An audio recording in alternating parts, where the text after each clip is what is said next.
Hey everyone, it's Insko here. Welcome back to another video. Today I'm going to be doing a then versus now video on Martin Garrix. So to quickly sum it up, then versus now is a little concept I came up with. And the idea of these videos is to basically check out an artist, look through their discography and compare their old songs to their new songs. And just have a chat about it. It also gives the opportunity for you to talk about your favorite songs by the artist and stuff like that in the comments. So as I said, in this video, I'm going to be focusing on Martin Garrix. And I'm surprised I haven't done this video earlier. I'm going to start off by saying, for those of you that don't know, I do have a Martin Garrix tattoo. That was the first tattoo that I got. I got it about a month after I turned 18. And for me, this video, I feel like it's going to be an interesting one because Martin Garrix has been like one of the biggest inspirations for me making music. Even though I don't make like big room or progressive house and stuff like that, when I started making music, Martin Garrix was one of the first EDM artists I ever listened to. And he really did inspire me to start making music, which is why I got his logo tattooed. Before we get into it though, really quickly, I just wanted to say, if you enjoy these videos and my reaction videos, please consider subscribing if you haven't already. I'm really trying to get to 5,000 subscribers before the end of the year, so I'd really appreciate it. But yeah, to start it all off, I'm literally just going to go like this all the way down to whatever he first released, which was this song here called Itza. I've never heard this before.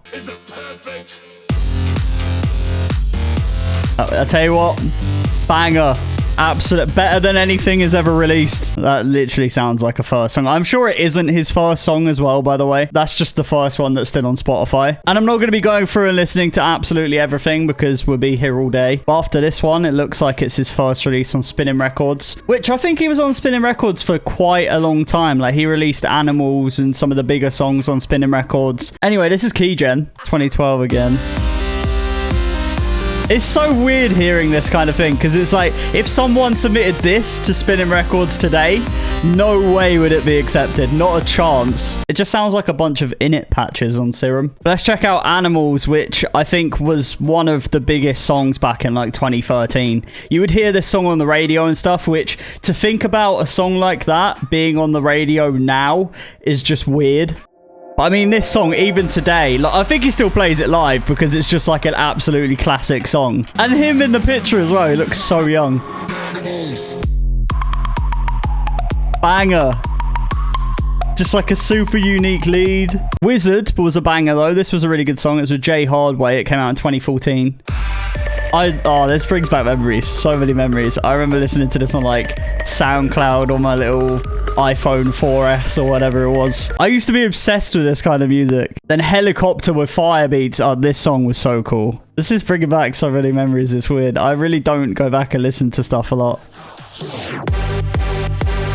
Just a big sound. Can you imagine like being into this now? I know some people are, which is completely fine, but it feels so like old school. It's nice though. It's refreshing in a weird way because I haven't heard it in so long. And then you have Goldskies with Sander Van Dorm and Dubs. I think that's how you say their name, or DVBBS. This song, oh my god, it's such a good song. This was like one of my favorite Martin Garrix songs. This song, I think I heard it live when I saw him in 2017, which was the first time I saw him. And all the visuals were like gold and it was really sick. This will always be one of my favorites. Just a really feel-good song. And I think even though these songs now, when you listen to them, they don't sound as insane as you remember them. They're just classics, and I just love them for that reason. And then you have Turn Up the Speakers with Afrojack. This still bangs. I don't even know whether Martin Garrix plays half these songs anymore. Turn up the speakers. So sick. Really, really sick. Oh, it's bringing back so many memories, man. I'll quickly play some clips of when I first saw Martin Garrix.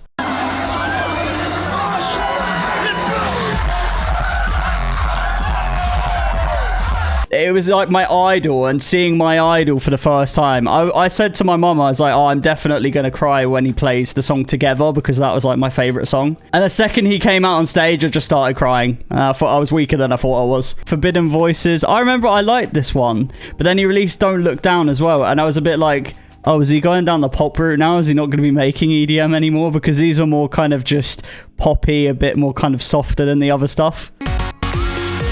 Just really nice. I say it's more pop. At the time, it felt more pop.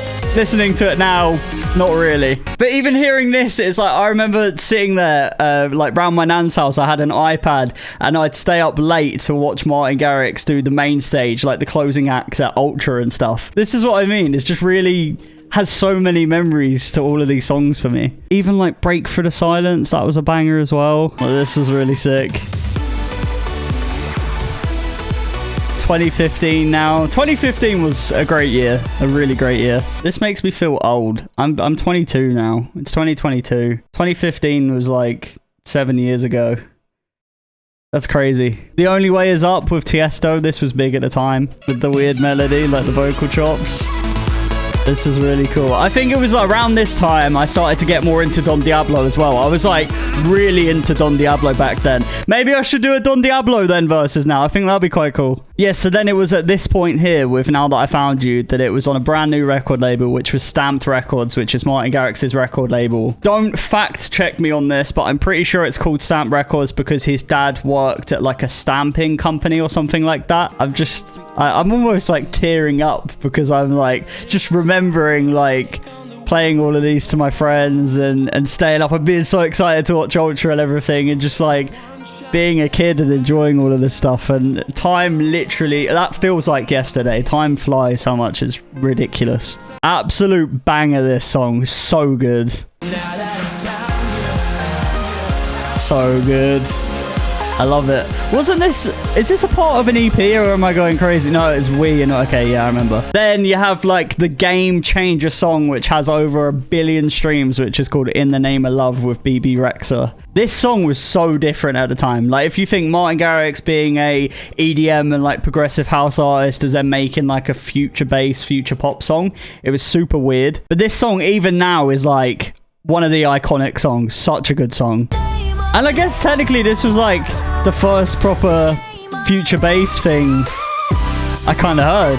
Just that vocal melody, so cool. Then it was all of these ones here that were in an EP, which I don't know. Oh, here it is. It's called 7. This EP was really sick. So basically what he did is for a week, he would release a song every single day together, which at the time, this song, I had some sort of like a emotional attachment to this song, I felt like, because like the lyrics are just so nice. It's like a sad, happy song. It's so good. I remember standing there like this with my hand up singing this song when he's like playing, and I'm like 17 years old. Really good song. I still love it. And then we have Make Up Your Mind with Florin Picasso. And I'm not going to lie, when this song came out, I didn't like it. I thought it was weird. But then I kind of gave it a chance, and it became one of my favorite Martin Garrix songs at the time because it was just so different. Like this drop. Super weird, but so sick. If I can find it, I'll play a clip of it in a second where he played it live when I first saw him. But he all of a sudden switched the drop to this, and I went crazy. It was so sick.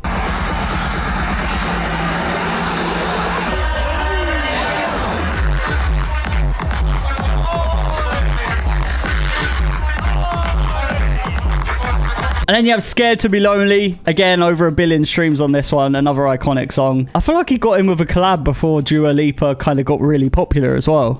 Really good song. Again, it's like with In the Name of Love. Super sort of flowing vocal melody and stuff with the vocal chops. Really cool. And then I just got to mention it. Brooks' remix of this. I loved this at the time as well. So sick. Because he was playing this live. Old school Brooks, man. You can't beat it. You really can't. And speaking of which, Bite with Brooks. This like era where Martin Garrix was doing Future Bounce with Brooks. Insane. I loved every song. So good. I don't know whether Martin Garrix still plays this live or not. I'd be interested to know. Then you have Pizza, which he premiered at Tomorrowland as like his final song. But this song will never not be good. It's a really good song.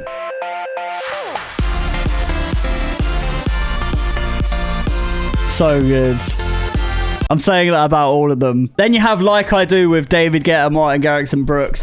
This song still today is one of my favorite songs. It's so sick. I remember when this song came out, I was working like a little office job at my mum's work, which I'd done like 1 day a week, and I was doing like filing, so I was sorting out paper and stuff. I was sat there at a desk, I had earphones in, and I'm pretty sure I just listened to this one song all day when it came out. It's so sick. Oh, it's so good. I think it was premiered before it came out somewhere.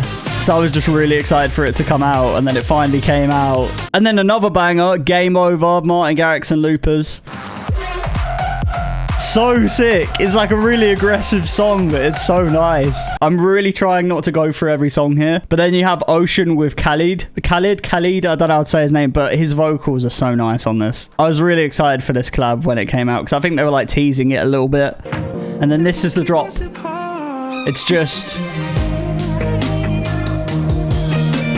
chill, really nice. It wasn't until this came out right here, this upped the ante. This was amazing. This bit where it goes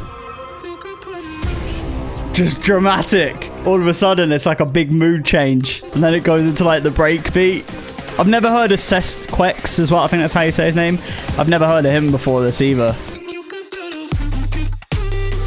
Just super weird, but nice. Like, it's heavy. Then you have High on Life with Bomb, which, yeah, this is one of my favorite songs as well. This is, I think, the first out of 4 songs that Martin Garrix done with Bon. And also, for those of you that don't know, don't like fact check me on it, but I'm pretty sure Bon worked with Avicii quite a bit. I know he sung on a couple of Avicii's album True that came out after he passed, but I think he had quite a lot of involvement working on some of the songs with him. So good. It's such a good song. It's such a good song. And then in 2018, all of these songs here, this was also setting up for another EP which he released called Bylaw. Yeah, I gotta admit, this EP, it was all right. I didn't really listen to it too much. Waiting for Tomorrow with Mike Shinoda was definitely the big one on that album. This song is so good.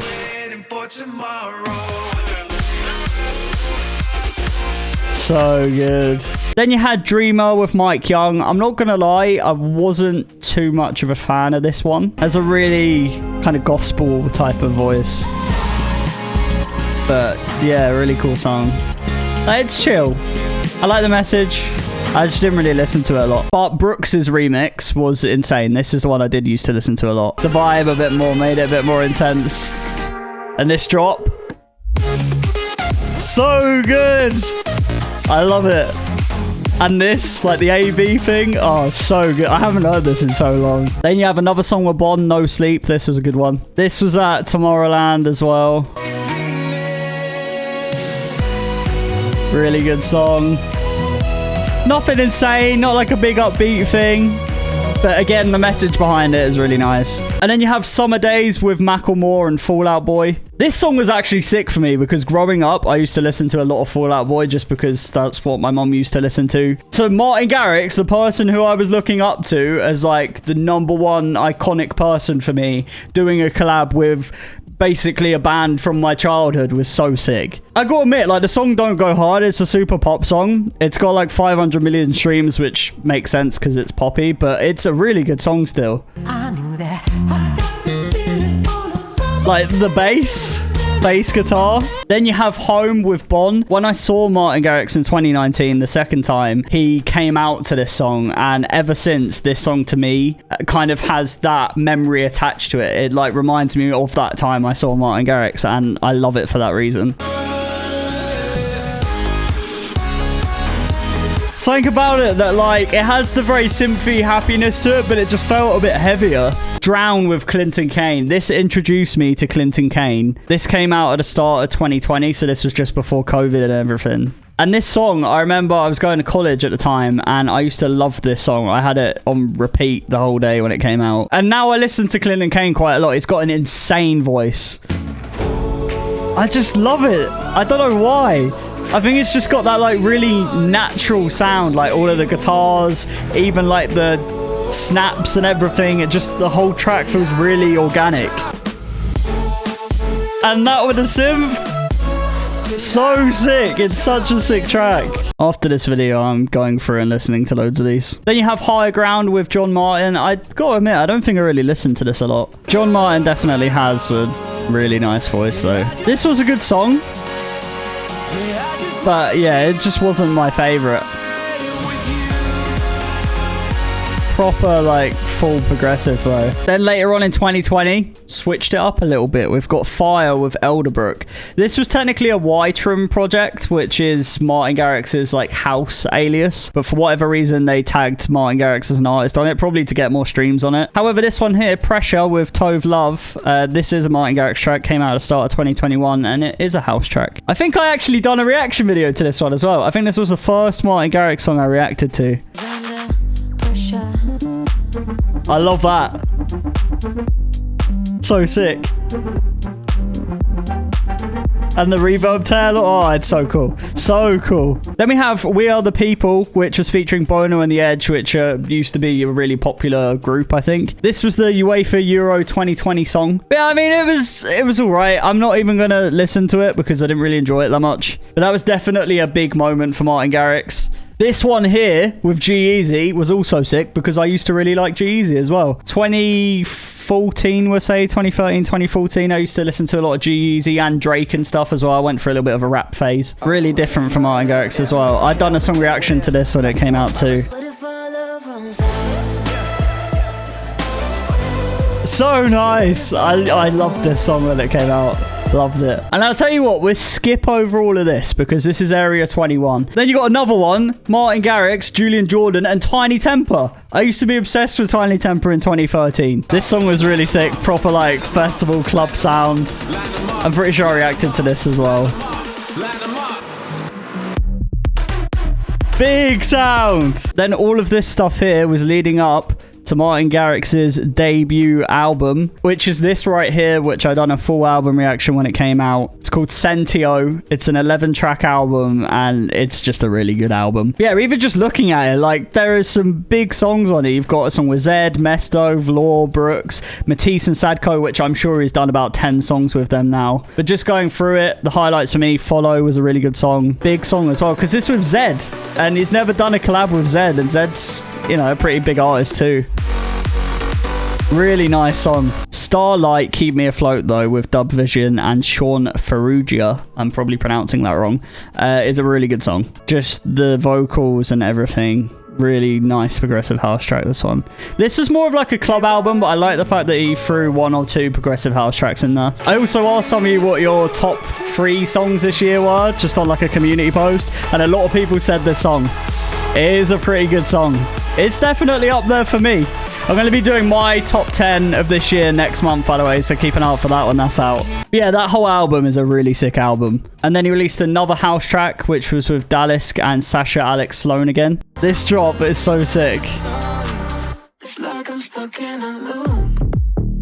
It's like a proper bass-driven thing like Pressure was, but it's like a mixture of Pressure and Love Runs Out. Oh, it's so sick. I love it. I love this thing from time to time. If Martin Garrix only done this, I wouldn't be as happy, but from time to time, it's really nice. Even just like this, that thing, sick. It's so cool. And then his newest track is Something with Breathe California. I think I reacted to this song. Yeah, so this was like a record label collab with Stamped Records and Tomorrowland Music. It's like a little EP that they did. And it goes something like...